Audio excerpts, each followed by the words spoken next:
ចោថោកគេដែរលោកអើយណាថ្លៃជីថ្លៃប្រេងម៉ាស៊ីនច្រូតម៉ាស៊ីនវាយអើយអញចងកឡើយនេះ1 គីឡូ600លោកអើយលោក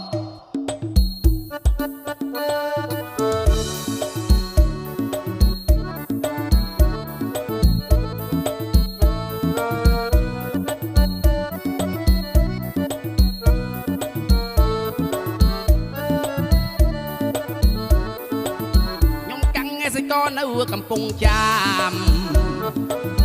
ហូរយើងរហាមខំធ្វើស្រែ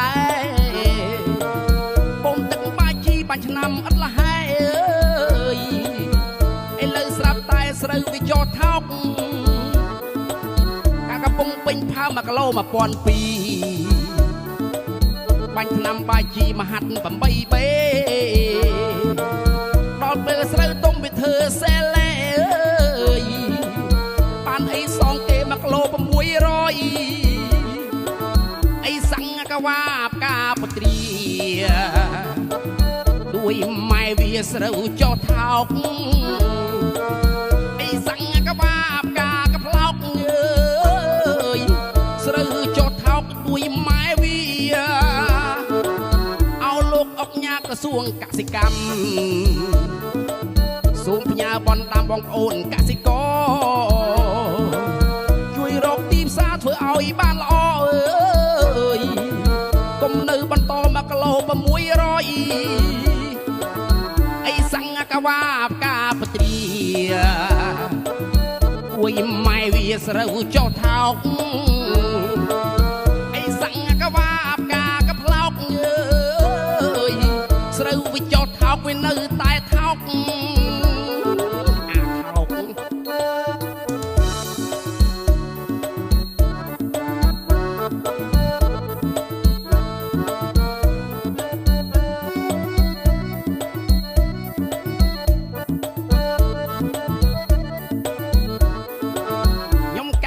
ក៏នៅកំពង់ចាមហូរយើងរហាមប្រឹងធ្វើស្រែ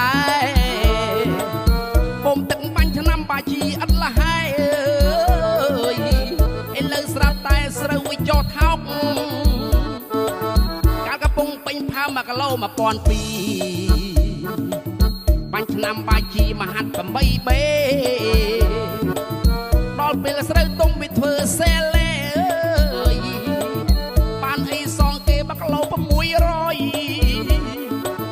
អីសាំងកវាបកាពត្រា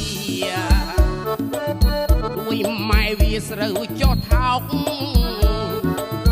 អីសាំងកវាបកាកផ្លោកអើយស្រូវចោថោកด้วยម៉ែវា